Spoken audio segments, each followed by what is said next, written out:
Hello kids, how are you? I hope that you will be fine and happy. Today we will read this chapter 14, prepositions. Okay, let us start now this chapter.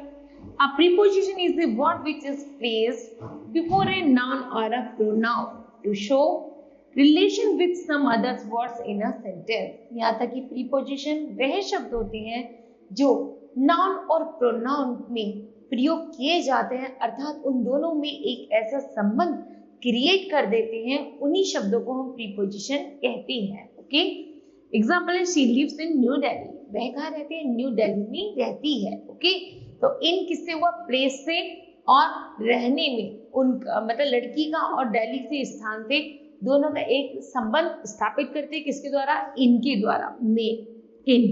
तो in word is a preposition word. Okay, next है the puppy is behind the wall. Puppy किसके पीछे है? Wall के पीछे है. Next है she is suffering from fever. वह बुखार से ग्रस्त है, अर्थात बुखार किससे है? फीवर से बीमार है. Okay, now a preposition usually comes before the nouns और pronouns. It's govern but something the preposition can come after it. Okay, कभी कभी जो प्रीपोजिशन वर्ड्स होते हैं वो नाउन से पहले भी आते हैं और नाउन के बाद में प्रयोग किए जा सकते हैं. ओके, नेक्स्ट है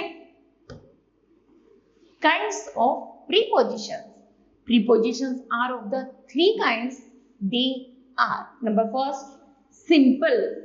सिंपल वर्ड्स जो सिंपल शब्द हैं लाइक जैसे in, on, up, down, below, with, from, for, etcetera are simple preposition words. Okay, next is compound. Compound prepositions are formed by prefixing of a prepositions to a noun and an adjective or an adverb. यहाँ तक कि जो compound prepositions होते हैं उनका प्रयोग पहले noun या adjective से पहले किया जाता है. Example after, behind, round, inside, outside, into, etc.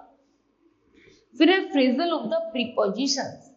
They are formed by a group of words. यहाँ तक कि शब्दों का जो एक समूह होता है put together with a simple preposition at the end. और साधारण preposition के अनुसार उन वाक्यों का अंत किया जाता है, तो वहां पर phrases of preposition का यूज किया जाता है. Example in front of, because of, etc. Next है general rules for using prepositions. Number first in. इनका प्रयोग किस किस में किया जाता है? चलिए पढ़ते हैं. We use in for a period of time. समय के लिए, मंथ के लिए, ईयर्स के लिए एंड सीजन्स के लिए इनका प्रयोग किया जाता है. Next we use in for parts of the days except night. यहाँ से दिन और रात के लिए भी इनका प्रयोग किया जाता है.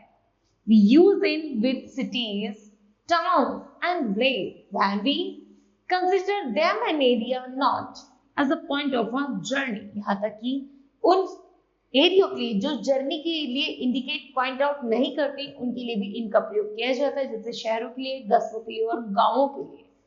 उसी तरह एग्जाम्पल है दे लिव इन चंडीगढ़. वे चंडीगढ़ में रहते हैं. My brother got married in the month of November. मेरे भाई की शादी नवंबर मंथ में हुई थी. She will meet in my evening. वह मुझे शाम को मिलेगा. ओके, तो इन सभी में इनका यूज किया जाता है. नेक्स्ट है on. We use on for a position. जब हम अपनी पोजीशन ले लेते हैं उसके लिए पोजीशन के लिए on का प्रयोग किया जाता है. We use on for specific dates. जो एक स्पेसिफिक डेट होती है, विशेष डेट होती है, उसको लिए भी on का प्रयोग किया जाता है. We use on for a name days. यहाँ पे कि कोई एक पर्टिकुलर नेम होता है दिन का, उसके लिए भी on का यूज किया जाता है. Example he sat on a bench. वह बेंच पर है, उसने अपनी पोजीशन ले रखी है, बेंच पर बैठा है. Next day they will come on 8 जुलाई. वह कब आएगा? 8 जुलाई को आएगा, तो ये फिक्स है उसका, इसलिए on का प्रयोग किया. We go to picnic on Sunday. हम संडे को पिकनिक जाएंगे, तो ये भी हमारा फिक्स है. ओके, तो इन सभी में on का यूज किया जाता है. नेक्स्ट है into or to. We use into for things into motions. यहाँ तक कि वास्तव में जो मोशन में होते हैं, जो लगातार गति में चल रही होती है, उसके लिए into का प्रयोग किया जाता है. Next to for a particular area, to का प्रयोग एक पर्टिकुलर एरिया के लिए किया जाता है। एग्जाम्पल है a cat fell into a well, जैसे एक बिल्ली कुएं में कूद गई। तो बिल्ली जो कुएं में जा रही है तो वो उसके अंदर स्लो मतलब मोशन हो रहा है ना, तो वो हो गया इनटू। नेक्स्ट है दे रेन टू स्कूल, वह स्कूल भागे।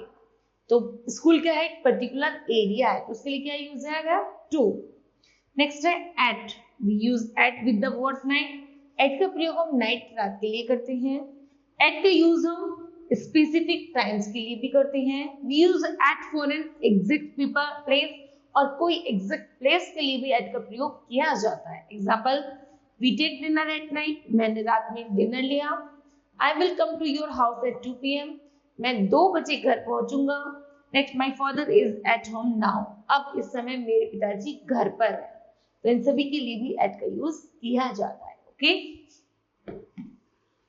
नेक्स्ट है from, we use from for indicating a point of the time and also a place, जो time और place को indicate करता है उसके लिए from का use किया जाता है।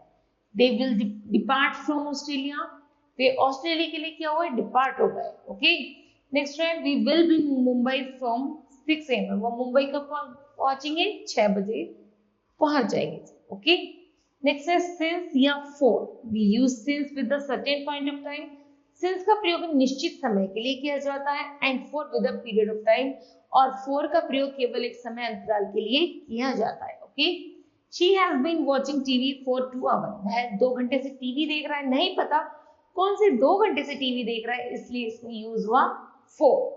नेक्स्ट है we have been living in the Meerut since 1989, वह 1989 से मेरठ में रह रहे हैं। तो यहाँ पर कहाँ रहे हैं, मेरठ में।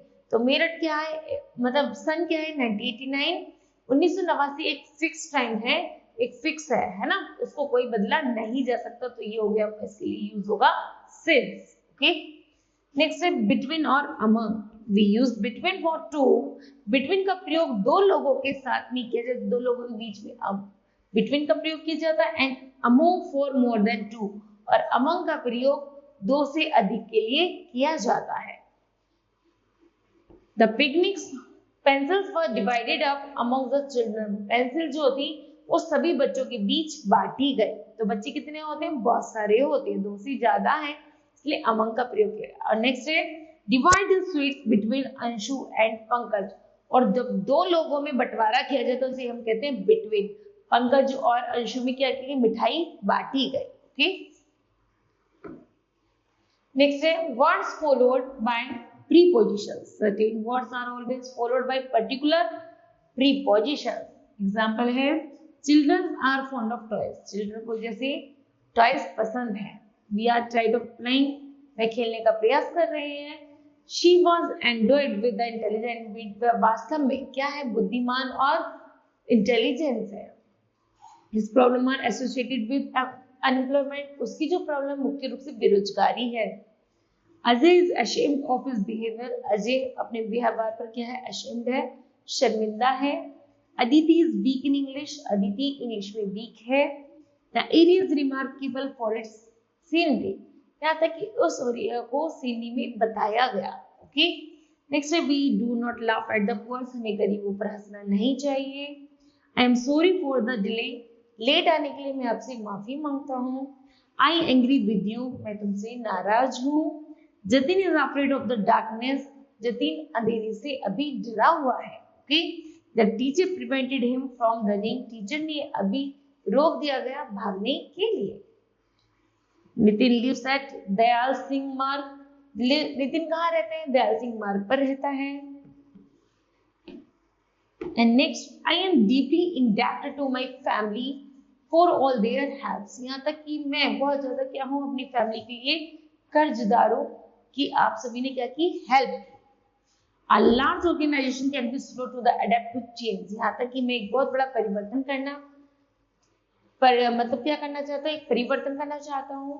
उसी तरह it is 6 o'clock by my watch, मेरी घड़ी में अभी 6 ही बजे हैं। Smoking injuries to health, smoking क्या है, हेल्थ के लिए इंजरी है, मतलब हानिकारक है। वेट फॉर मी, मेरा इंतजार करना या करो। There is no cure for the common cold, यहाँ तक कि मैं नहीं जानता कि तुम्हें यह बीमारी कैसे लगी, मतलब ठंड कैसी लगी। नेक्स्ट है, please listen to me carefully, कृपया मेरी बात ध्यान से सुनो। Okay, now kids, this sentences are use the prepositions but, okay, इन सेंटेंसों में जिस तरह प्रीपोजिशन शब्द का प्रयोग किया गया है, kids, this chapter will be completed. I hope that you will be understood well. Thank you. Have a nice day.